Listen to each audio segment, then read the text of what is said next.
मेरा रिश्ता कार्तिक से जैसे ही तय हुआ और मैंने कार्तिक के नाम की अंगूठी पहनी, उसी रात मुझे कार्तिक की कॉल आ गई। मेरी ननद मगनी की रस्म होते ही मुझे बता चुकी थी कि रात को भाई की कॉल का इंतजार करना। यह सुनकर मेरे दिल की धड़कनें तेज हुई थी। मैंने अपनी ननद को दबे शब्दों में कहा भी कि हमारे यहाँ शादी से पहले मंगेतर से फोन पर बात करना अच्छा नहीं समझा जाता। दरअसल हमारी फैमिली बहुत ही पुराने ख्याल की थी। लेकिन मेरी ननद ने मेरी एक ना सुनी और कहने लगी, भाई का इरादा तो तुम्हें अपने हाथों से अंगूठी पहनाने का था, लेकिन तुम्हारी माँ ने इस बात पर ऐतराज उठाया तो हम लोगों ने कुछ नहीं कहा। अब तो तुमने मेरे भाई के नाम की अंगूठी पहन ली है, इसलिए ज्यादा नखरे मत दिखाओ। मेरी ननद मेरी ही उम्र की थी, बहुत जल्दी ही मुझसे घुल मिल भी गई थी। रात को जब मैं कमरे में सोने के लिए लेटी तो मेरे मोबाइल पर एक अननोन नंबर से कॉल आने लगी। नंबर देखकर मेरे दिल की धड़कनें बढ़ी थीं, क्योंकि मेरी ननद मुझे पहले ही कह चुकी थी कि रात को भाई का फोन आएगा और बात कर लेना। मैंने झजकते झज करते फोन उठाया था। अगली आवाज एक लड़के की थी, कहने लगा, मैं कार्तिक बात कर रहा हूँ। कार्तिक का नाम सुनकर ही शर्म से मेरी नजरें झुक गई थी। रिश्ता ही कुछ ऐसा था पहले, तो उसने मेरा हाल हवाल पूछा। मैंने बस जी ठीक हूं कहकर ही बात को खत्म और छोटा किया था। लेकिन कार्तिक ने फौरन से मुझसे फ्री होने की कोशिश करना शुरू कर दी थी। कहने लगा, तुम्हारी तस्वीर देख रहा था जो मोबाइल पर मेरी छोटी बहन रिया ने खींची थी। मंगनी की रस्म पर मेरी नरत रिया ढेर सारी तस्वीरें अपने मोबाइल पर खींच कर ले गई थी। और कार्तिक के मुंह से यह सुनकर मैं समझ नहीं पा रही थी कि मुझे उसकी बात का क्या जवाब देना चाहिए। हमारे यहाँ तो लड़के लड़की की दोस्ती को बहुत ही गलत समझा जाता था और हम अपनी इसी हद में रहते थे। कभी किसी लड़के से फ्री होने की कोशिश नहीं की थी और ना ही कोई कोई दोस्त बनाया था। यहाँ तक कि हम तो अपने लड़के कजन्स के साथ भी ज्यादा फ्री नहीं रहते थे। हमारे ताया चाचा के बेटे या फिर मामा बुआ के बेटे हमसे हद में रहकर ही बात किया करते थे। कभी अपनी हदों को क्रॉस करके आपस में दोस्ती करने की कोशिश नहीं की थी। और यह सच बात है, रिश्तों में अगर पवित्रता बनी रहे तो रिश्ते बहुत ज्यादा खूबसूरत लगते हैं। मैंने ऐसे ही माहौल में परवरिश पाई थी और बढ़ी हुई थी। लेकिन कार्तिक उससे बिल्कुल उलट था। जो बातें उसने मुझसे की, मेरे कान तक लाल हो गए थे। कहने लगा, तुम्हारी एक तस्वीर को मैंने चूम चूम कर अपने सीने से लगाया है और यह सुनकर तो मैं पूरी तरह छटपटा गई थी। भला यह भी कोई बात बताने वाली थी? फिर वह कहने लगा, क्या समस्या थी? अगर तुम्हारी माँ मुझे यह मौका देती कि मंगनी की अंगूठी मैं तुम्हें अपने हाथों से पहना, कसम से अगर इजाजत मिलती तो अंगूठी पहनाते हुए ही तुम्हारा खूबसूरत हाथ भी चूम लेता। उसकी बात सुनकर मेरे चेहरे पर पसीना छलकने लगा था, हाथों में नमी उतरने लगी थी। ऐसी बातें तो मैं ख्यालों में भी नहीं सोच सकती थी। मैंने कहा, बात सुने, मैं उसे कुछ कहना चाहती थी कि वो मुझसे इस टाइप की बातें ना करे। मेरे यूं कहने पर वह कहने लगा, हाँ कहो ना, क्या कहना चाहती हो? तुम्हारी बातें सुनने के लिए ही तो तुम्हें कॉल की है। दिल कर रहा है मेरी जान बोलती रहे और मैं अपनी जान को सुनता रहूं। और उसकी यही बातें सुनकर मेरा दिल धड़क उठा था, जैसे पसलियां तोड़कर अब भी बाहर आ जाएगा। 2 मिनट की बात पर ही उसने सारे शर्म के पर्दे हटाने शुरू कर दिए थे। मैंने हड़बड़ाकर जल्दी से फोन बंद कर दिया था। दिसंबर के सर्द मौसम में भी मैं 2 मिनट में ही पसीने से भीग चुकी थी। दोबारा फोन की घंटी ने मुझे बुरी तरह चौंकाया था। लेकिन इस बार मैंने फोन नहीं उठाया, बल्कि एक मैसेज किया कि मुझे नींद आ रही है, मैं आपसे फिर कभी बात कर लूंगी। अभी मैसेज किए हुए मुझे 1 ही मिनट हुआ था कि फौरन रिप्लाई आया था कि मेरी नींदें उड़ाकर तुम कैसे सो सकती हो, आज तो रात भर मैं तुम्हें सोने नहीं दूंगा। उसकी ऐसी बातें थीं कि मैं समझ नहीं पा रही थी कि मुझे क्या करना चाहिए। अभी तक मेरे घर वाले इस बात से जानकार नहीं थे कि मैं कार्तिक से बात कर रही हूँ। मैंने अपना फोन स्विच ऑफ कर दिया। मैं नहीं जानती थी कि मंगनी के बाद मंगेतर ऐसी बातें करते हैं। मैंने सोचा था बस हालचाल ही पूछेगा, लेकिन कार्तिक ने तो पहले ही कॉल में मेरे होश उड़ा के रख दिए थे। नींद तो खैर रात भर मुझे भी नहीं आई थी। उसकी बातें ही कुछ ऐसी थीं। 6 महीने के बाद हमारी शादी तय हुई थी और मैं नहीं चाहती थी इन 6 महीनों में मैं कार्तिक की इस टाइप की बातें और सुनूं, क्योंकि मैं अपने घर की औरतों से सुन रखा था कि शादी से पहले अगर मंगेतर आपस में बातचीत करना शुरू कर देते हैं तो रिश्ते का जो चार्म होता है वह खत्म हो जाता है। शादी से पहले मंगेतर अगर मिलना मिलाना शुरू कर दें तो यह रिश्ते लिमिट क्रॉस कर जाते हैं और शादी से पहले ही उनके बीच शारीरिक संबंध भी बन जाते हैं और ऐसे ऐसे रिश्ते ज्यादा परवान नहीं छड़ते और शादी होने से पहले ही यह रिश्ते टूट जाते हैं। मैं भी नहीं चाहती थी कि शादी से पहले कार्तिक से बात करूं और उससे मेल मिलाप बढ़ाऊं। अभी वह सिर्फ फोन पर बात कर रहा है, कल को वो मुझसे मिलने के लिए भी कहेगा। और जब लड़का लड़की आपस में मिलते हैं और जब उनका रिश्ता भी मंगेतर वाला हो तो वह सब कुछ हो जाता है जो नहीं होना चाहिए। मैं अभी बैठी यही सब सोच रही थी कि कार्तिक अभी मेरे लिए बिल्कुल अनजान है। अभी हमारी मंगनी को एक ही दिन हुआ है, उसके बावजूद भी वह मुझसे ऐसी बातें करता है जो मुझे सही नहीं लगी थी। अगली रात उसका फोन फिर से आ गया। मैं सोच चुकी थी कि इस बार उसे साफ मना कर दूंगी कि हमारे यहाँ यह सब अच्छा नहीं समझा जाता, लेकिन वह मेरी बात सुनता ही कब था। मेरी इस बात को भी उसने यूं नजरअंदाज किया जैसे इस बात की उसके नजदीक कोई अहमियत ही नहीं थी। वो तो अपनी बेताबियां बेचैनियां बयान करता रहा और उसकी बातें ऐसी होती कि मेरे कानों से धुआं निकल जाता था। एक बार मैंने कार्तिक से कह दिया कि मुझे ऐसी बातें मत किया करे, मुझे अच्छा नहीं लगता। वह कहने लगा, तो तुम्हारा क्या ख्याल है? मंगेतर आपस में कैसी बातें करते हैं? क्या आपस में सियासत पर बात करते हैं या फिर दो का पहाड़ा याद करते हैं? जाने मन मंगेतर फोन पर ऐसी ही बातें करते हैं, नींदें उड़ा देने वाली, चैन चुरा लेने वाली। मैंने कहा, कार्तिक आप मुझसे ऐसे शब्दों में बात मत किया करें, मुझे अच्छा नहीं लगता। वो कहने लगा, अच्छा नहीं लगता तो चलो जाने, मैं ना कहूंगा तो स्वीट हार्ट कह दिया करूंगा। मैं तो उसकी इस तरह की बातों से ही परेशान सी होने लगी थी। मैं तो अब कार्तिक से बात ना करने के बहाने ढूंढती थी। मैंने कह दिया कि मेरी माँ ने मुझे आपसे बात करते देख लिया है और वो मुझे डांट रही थी कि मैं आपसे बात ना करूं क्योंकि हमारे यहाँ यह सब कुछ बुरा समझा जाता है। मेरी बात सुनकर वो कहने लगा, मैं कुछ नहीं जानता। मेरी बात सुनकर वो कहने लगा, मैं कुछ नहीं जानता। मैं तुम्हारी माँ से साफ कह दूंगा कि मेरी आराधना से बात करवाओ, वरना मैं खुद उससे मिलने घर आ जाऊंगा। यार तुम नहीं जानती मैं कैसे एक एक दिन गिन गिन कर गुजार रहा हूं और अब तुमसे बात भी ना करूं। इतना जुल्म तो मत करो मुझ मासूम पर। पूरी रात बेचैनी से तड़पते हुए गुजार देता हूं। ख्वाबों ख्यालों में तुम्हें बाहों में भर कर चूमता हूं। उसकी इसी तरह की बातें मुझे परेशान करती थी। लेकिन जैसे तैसे समय गुजरने लगा, कार्तिक की डिमांड अब बढ़ने लगी थी। कभी कहता मुझसे वीडियो कॉल पर बात करो, कभी कहता घर में कोई बहाना कर कर किसी रेस्टोरेंट में मिल आ जाओ। एक बार तो कार्तिक की बात ने मुझे बुरी तरह हिलाकर रख दिया था। कहने लगा, तुम्हारे लिए मैंने एक बहुत ही खूबसूरत सी नेट की नाटी खरीदी है, शादी की रात तुम पहनो की तो बड़ी आफत लगोगी उसकी। इस बात ने मेरे दिल की धड़कनों को बेताब किया था। मैंने कहा, कार्तिक हर एक चीज की हद होती है, आपके अंदर जरा भी तमीज नहीं है। मैं आपकी मंगेतर हूं, आपकी बीवी नहीं। आपको मुझसे बात ही नहीं करनी चाहिए क्योंकि मंगेतर का रिश्ता कोई इतना गहरा रिश्ता नहीं होता। और फिर ऊपर से आप इस टाइप की बातें करते हैं, शर्म आनी चाहिए आपको। आपके अंदर संस्कार नाम को नहीं है। ये कहते हुए मेरे शब्द थोड़े तेज हो गए थे तो कार्तिक को भी गुस्सा आ गया। कहने लगा, ये कैसे शब्दों में बात कर रही हो? तुम मुझसे ऐसी भी कौन सी बेशर्मी और बदतमीजी कर दी? मैंने तुम्हारे साथ कि तुम मेरी परवरिश पर ही उंगली उठा रही हो। मैंने भी गुस्से से फोन बंद कर दिया। मैंने अब कार्तिक का फोन उठाना ही छोड़ दिया था। 15 दिन हो गए थे और मैंने कार्तिक की कॉल रिसीव नहीं की थी। और ठीक 15 दिन बाद मेरी सांस आ गई। कहने लगी, हमें शादी जल्दी चाहिए। मेरी माँ कहने लगी, लेकिन मंगनी पर 6 महीने की बात तय हुई थी, अभी तो हमारी तैयारी भी पूरी नहीं हुई है। वह कहने लगी, बस कुछ समस्या ऐसी पैदा हो गई है कि हमें शादी 1 महीने के अंदर अंदर चाहिए। यह सुनकर मेरी माँ परेशान हुई थी। पापा भी कहने लगे, आखिर ऐसी भी क्या समस्या आ गई? लेकिन वो यह बात बताना नहीं चाहती थी।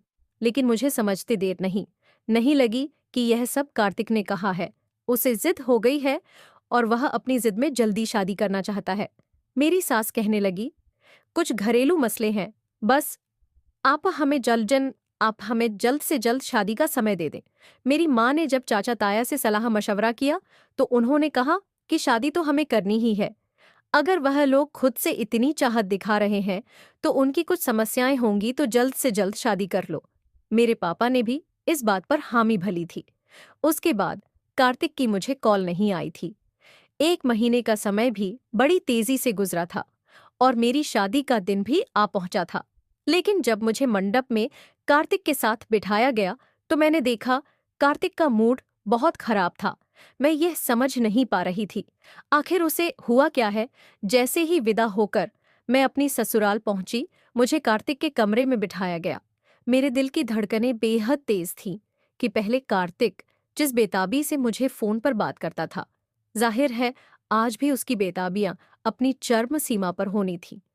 जैसे ही वह कमरे में दाखिल हुआ, कमरे का दरवाजा बंद करके लॉक किया था और मेरा दिल जैसे किसी ने मुट्ठी में दबोचा हो, लेकिन वो मेरे पास नहीं आया। उसने मेरी तरफ निगाह भी नहीं उठाई थी। आज की सारी तैयारी मैंने उसी के लिए तो की थी, लेकिन वो सीधा अलमारी के पास गया, अपने कपड़े निकालकर वॉशरूम में चला गया और जब वापस आया तो सादा से कपड़ों में था। उसके बाद उसने मुझे देखा भी नहीं। वह कमरे से लगी बालकनी में चला गया और उसके बाद वह कमरे में नहीं आया था। लगातार 2 घंटे से मैं उसका इंतजार करती रही, लेकिन मैं थक चुकी थी, इसीलिए खुद ही उठकर बालकनी में चली गई। वह वहां बैठा सिगरेट पी रहा था, चेहरे पर बड़े गुस्से वाले हाव भाव थे। मैंने कहा, कार्तिक, आप यहाँ क्या कर रहे हैं?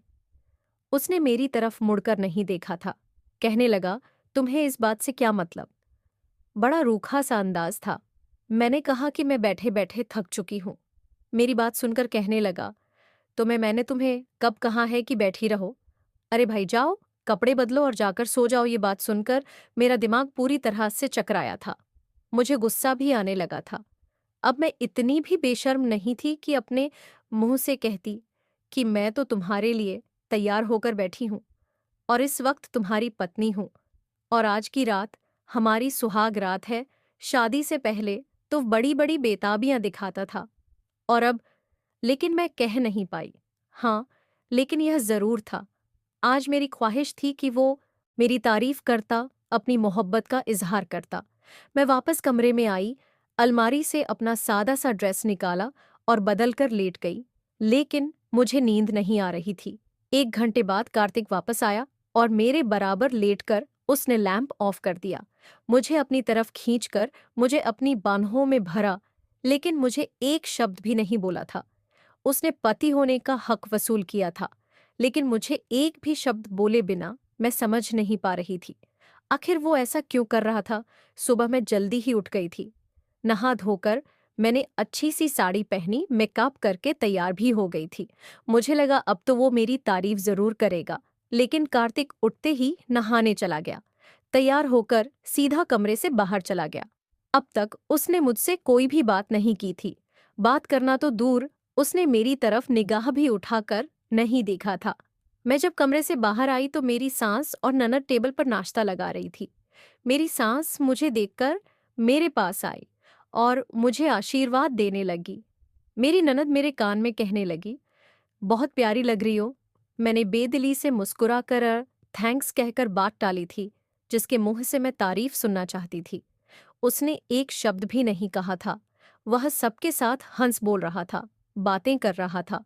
मैं बिल्कुल उसके बराबर बैठी थी, लेकिन वो मुझसे यूं बेपरवाह था जैसे मैं हूं ही नहीं। कार्तिक की भाभी नाश्ते के बीच हंसी मजाक करती रही, मुझे नाश्ते का भी पूछती रही। अच्छी आदत की मालिक थी। कार्तिक का व्यवहार सबके साथ अच्छा था, सिवाय मेरे। हमारी शादी को 8 दिन गुजर गए थे। उसने मुझसे बात तक नहीं की थी। तारीफ तो बहुत दूर की बात थी। जैसे ही वह कमरे में आता, बिना मुझे देखे बालकनी में चला जाता और रात देर तक सिगरेट पीता रहता, और जब आधी रात बीत जाती तो आकर सो जाता। वह मेरे करीब बस एक ही बार आया था, शादी की पहली रात। उसके बाद तो मैं जैसे उसके लिए थी ही नहीं। एक रात जब वह कमरे में आया तो मैं उसके सामने जाकर खड़ी हो गई। मैंने कहा, कार्तिक, आपको क्या हुआ है? मुझसे बात क्यों नहीं करते? मेरी आंखों में आंसू झिलमिला रहे थे। कहने लगा, अभी यह मालूम नहीं कि तमीज से बात कैसे की जाती है और अपनी हदों में कैसे रहा जाता है। तुम्हें तो ऐसे ही मर्द अच्छे लगते हैं जो अपनी लिमिट में रहकर बात करे। तमीज में रर। तो मैं वही तमीज और लिमिट सीख रहा हूं।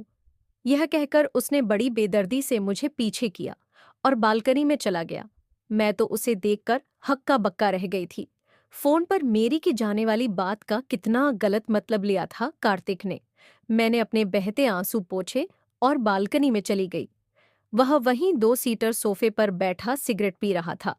मैं उसके पास जाकर बैठ गई, लेकिन उसके माथे के बल अब भी वैसे के वैसे ही थे। मुझे नहीं पता था मेरी बात पर कार्तिक इस तरह से भी रिएक्शन दिखा सकता था। हालांकि मैं गलत नहीं थी, लेकिन फिर भी मैंने माफी में पहल की। मैंने कहा, कार्तिक आई एम सॉरी, मुझे आपसे यूं बात नहीं करनी चाहिए थी। मैं अब इस बात को लेकर अपनी शादीशुदा जिंदगी खराब नहीं करना चाहती थी, लेकिन कार्तिक को न तो मेरे बहते आंसू नजर आ रहे थे और ना ही मेरी माफी स्वीकार थी। जब उसने कोई भी जवाब नहीं दिया तो मैंने उसके कंधे पर सर रख दिया, डीठ बनकर खुद ही उसके करीब हो गई। लेकिन मैं नहीं जानती थी, मर्द अगर बात अपनी अना पर ले जाए तो औरत की जरा सी बात पर उसे इतनी कड़ी सजा भी दे सकता है। मैं अपनी जगह सही थी, लेकिन फिर भी माफी मांग चुकी थी। मेरे यूं कंधे पर सर रखने पर कार्तिक ने बुरी तरह मुझे पीछे धकेला था। कहने लगा, तुम्हें जरा भी तमीज नहीं है। हम बाहर बालकनी में बैठे हैं और सामने का सब कुछ साफ दिखाई दे रहा है, और तुम यूं बेशर्म की तरह मेरे करीब हो रही हो। वैसे तो तुम बहुत ही शर्मो हया की बातें करती हो, तो तुम्हें भी इस तरह की बातें शोभा नहीं देती। हाँ, अगर ऐसी बातें मैं करता तो बात समझ आती थी, क्योंकि मैं बेशर्म और असंस्कारी जो ठहरा, मैं अब सिसकियों से रोने लगी थी। मैंने कहा, बस भी कर दे, कार्तिक बात को खत्म करें। कहने लगा, खत्म ही तो कर दी है आराधना, जाओ और जाकर आराम करो। मैंने कहा, आपने मुझे मुंह दिखाई तक नहीं दिए। मैं कैसी लगती हूँ कभी नहीं बताया। मैं आपके लिए सजती हूँ, सरती हूँ, आप एक नज़र देखते तक नहीं। वो कहने लगा, मेरी तारीफ 3rd क्लास टाइप की होती है, इसीलिए रहने ही दो तो ज्यादा अच्छा है। मंगनी का जो टाइम पीरियड होता है उसका एक अपना ही मजा होता है, और मैं उसे दिल से एंजॉय करना चाहता था। लेकिन मुझे नहीं पता था कि बेगैरत और घटिया टाइप का इंसान हूं मैं। यह तो तुमने मुझे एहसास दिलाया कि ऐसी बातें घटिया और 3rd क्लास लोग करते हैं। इसलिए तुमसे अब ट्यूशन लेना पड़ेगी कि सभ्य और संस्कारी लोग कैसे बात करते हैं। ये कहकर वो उठकर कमरे में चला गया था, और मैं हक्का बक्का उसे देखने लगी और यह सोचने लगी कि मेरा दोष क्या था। मैं गलत थी या फिर कार्तिक गलत था। लेकिन जो कुछ भी था, मुझे कार्तिक की यह बेरुखी बर्दाश्त नहीं हो रही थी। बातों बातों में मुझे मालूम हुआ कि मेरी बड़ी जेठानी शादी से पहले मेरे जेठ के साथ बातें करती थी।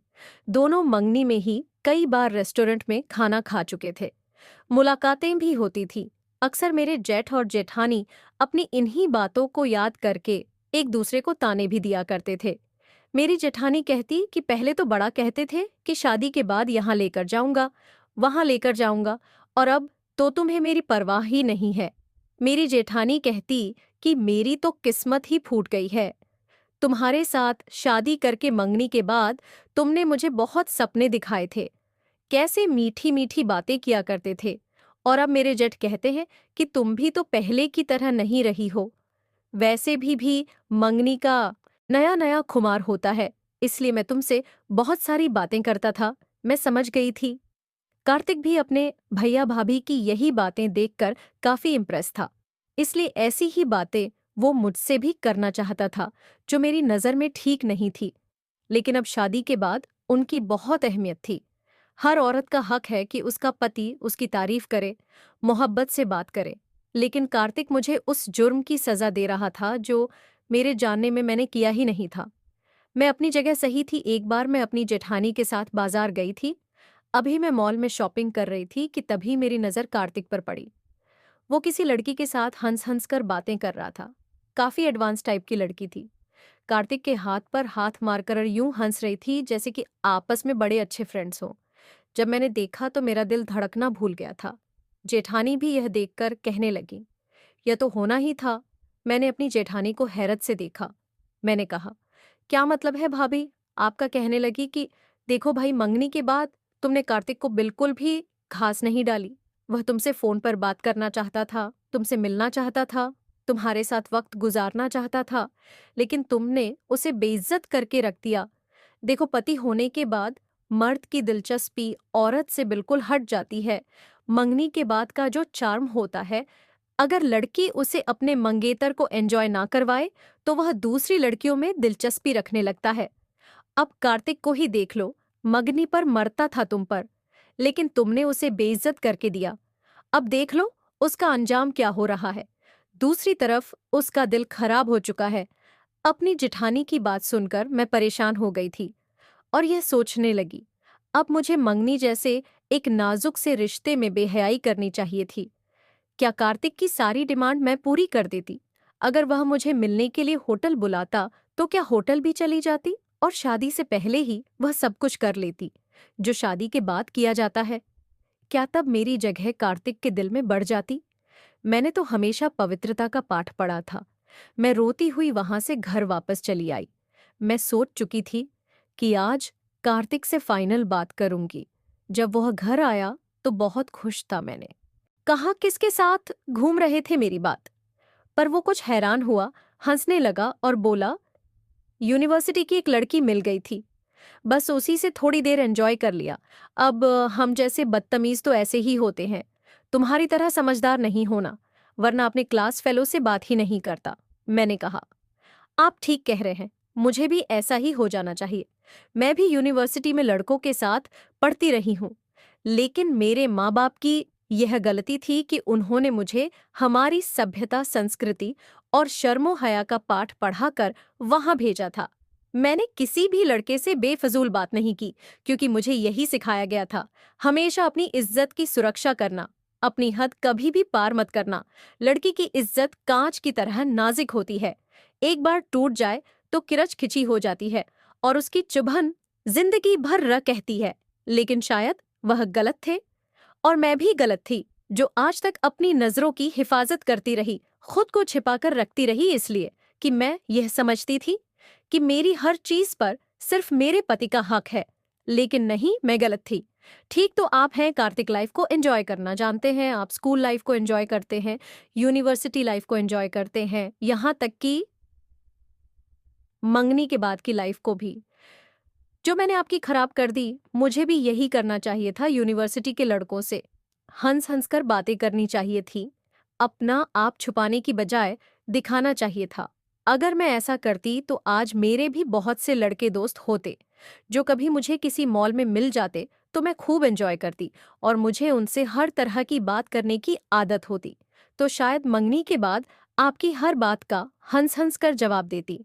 मंगनी से पहले ही अपनी शर्मो हया ताक पर रखकर आपके साथ फिजिकल रिलेशन बना लेती। काश मैं पाऊं, अपनी सभ्यता और संस्कार को अहमियत न देती, समाज को देखा होता, उसे अहमियत दी होती, बिल्कुल आपकी तरह। यह कहकर मैं अपनी जगह पर जाकर लेट गई थी और अपनी साइड का लैंप ऑफ कर दिया था। लेकिन कार्तिक की साइड का लैंप जल रहा था। वो बेड के क्राउन से टेक लगाए ना जाने क्या सोच रहा था, लेकिन मुझे नींद आने लगी थी और कुछ ही देर में मैं सो चुकी थी। अगले दिन कार्तिक के कुछ यूनिवर्सिटी के दोस्त घर आए थे। जब मैंने देखा तो एक अच्छी सी फैंसी साड़ी निकाली और खूब मेकअप किया, अपने लंबे घने बाल भी खुले छोड़ दिए। साड़ी नेट की थी और ब्लच भी सलीपलेस ही पहना था। खुद को छुपाने की बिल्कुल भी कोशिश नहीं की थी।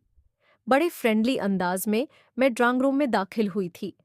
हेलो एवरीवन कहकर मैंने कार्तिक के साथ उसके तमाम क्लास फेलोज का अपनी तरफ ध्यान दिलाया था। अपनी खूबसूरती से मैं अच्छी तरह जानकार थी। वह तो सब मुझे देखकर ही कुछ देर के लिए आंखें झपकना भूल गए थे, लेकिन सबसे ज्यादा जान कार्तिक की निकली थी।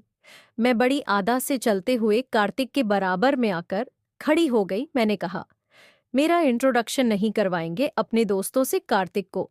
शायद मुझसे ऐसे बोल्ड रवैये की उम्मीद नहीं थी। वो तो ठीक से हैरान भी नहीं हो पाया था। जब मैंने कहा, चलें कोई बात नहीं, मैं खुद ही अपना इंट्रोडक्शन दे देती हूँ, मैंने उसके दोस्तों की तरफ अपना हाथ बढ़ाया था। मैंने कहा, मैं कार्तिक की वाइफ हूँ। मेरा यह अंदाज कार्तिक के दोस्तों को भी हैरान कर गया था। उन्होंने भी मुझसे हाथ मिलाना शुरू कर दिया और मेरी तारीफें शुरू कर दी। कार्तिक का चेहरा यह सब देखकर गुस्से से लाल हुआ था और उसका यह चेहरा देखकर मेरे दिल में ठंडक उतर गई थी। उसे समझाने के लिए मेरे पास बस यही एक रास्ता बचा था। इतनी ही देर में घर की नौकरानी चाय लेकर आ गई। मैंने चाय भी एक एक को अपने हाथों से दी थी। हंस हंस कर उनसे बातें भी कर रही थी। कार्तिक बिल्कुल खामोश, मुझे गजबनाक नजरों से घूर रहा था। कुछ ही देर में उसके दोस्त मेरी तारीफ करते हुए जा चुके थे। जैसे ही वह लोग ड्राइंग रूम से बाहर निकले, कार्तिक ने बड़ी जोर से मेरा हाथ पकड़ा और मुझे खींचते हुए कमरे में ले गया। मैं जानती थी कि उसे गुस्सा किस बात पर आ रहा है। कमरे का दरवाजा उसने बड़ी जोर से बंद किया और मुझे बेड पर जोर से फेंका था। कहने लगा, ये क्या बदतमीजी थी जो तुमने की है? तुम्हें क्या जरूरत थी उनके सामने इस तरह के कपड़े पहनने की और इतना ज्यादा फ्री होने की? एक से बढ़कर एक बदतमीज टाइप के लोग हैं वो, खबरदार जो आगे से उनके सामने यूं तैयार होकर गई। मैं बेड से खड़ी होकर उसके सामने आ गई।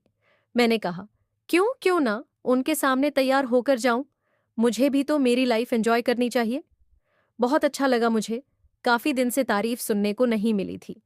आज तुम्हारे दोस्तों ने मेरी बहुत तारीफ की है। यह सुनना था कि कार्तिक का गुस्से के मारे बुरा हाल था।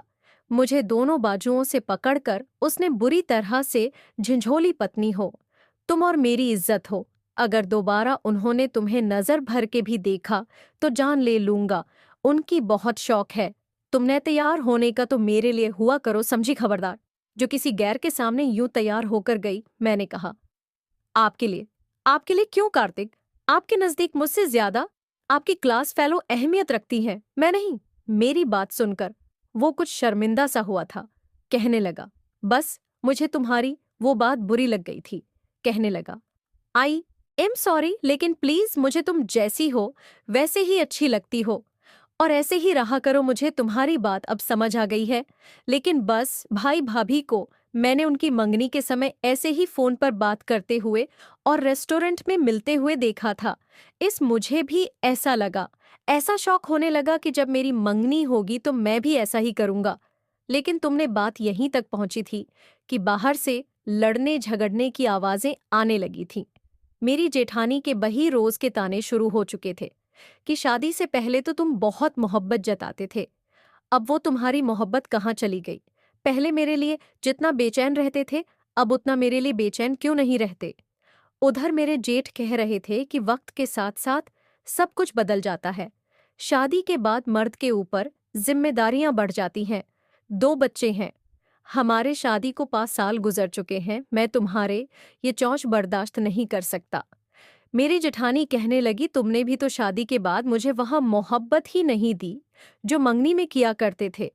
वह कहने लगे, शादी से पहले सब कर चुका था, इसलिए शादी के बाद तुम्हारे अंदर मुझे कुछ नया नजर नहीं आया। सब कुछ तो शादी से पहले ही हो चुका था। अब ये फिजूल की बहस छोड़ो, समझ आई। लेकिन मेरी जेठानी तो लड़ाई झगड़ा किए जा रही थी और मैं अपने कमरे में उन दोनों की जाने वाली आवाज सुन रही थी और कार्तिक को देखे जा रही थी जो शर्मिंदा शर्मिंदा सा मेरे सामने खड़ा था। कहने लगा, तुम बिल्कुल ठीक थी, कुछ चीजें अपने समय पर ही अच्छी लगती हैं। अगर हम भी शादी से पहले एक दूसरे को हद से ज्यादा जान लेते, हद से ज्यादा करीब हो जाते, तो शायद अब हमारे पास करने के लिए कुछ भी नहीं होता। भगवान ने रिश्तों में पवित्रता रखी है और वो रहनी चाहिए, तभी अच्छी बात है। कार्तिक ने मुझे अपनी बाहों के घेरे में लेते हुए मेरी तारीफ की थी कि मैं बहुत खुशनसीब हूं कि मुझे बहुत अच्छी पत्नी मिली है, किसी कवल के फूल की तरह, जिसके चारों तरफ भले गंदगी फैली हो लेकिन वह खुद को गंदगी नहीं लगने देता। कार्तिक की बाहों में समाते हुए मेरे दिल में एक सुकून सा उतर गया था कि सही समय पर मैंने सही फैसला किया और इसके बदले मुझे आज एक सुकून और प्यार भरी जिंदगी मिल रही थी। दोस्तों, आज की हमारी यह कहानी आपको कैसी लगी जरूर बताना। पसंद आई हो तो प्लीज लाइक करना। रोज एक नई कहानी सुनने के लिए हमारे चैनल को भी सब्सक्राइब करना। मिलते हैं दोस्तों अगली किसी नई कहानी के साथ।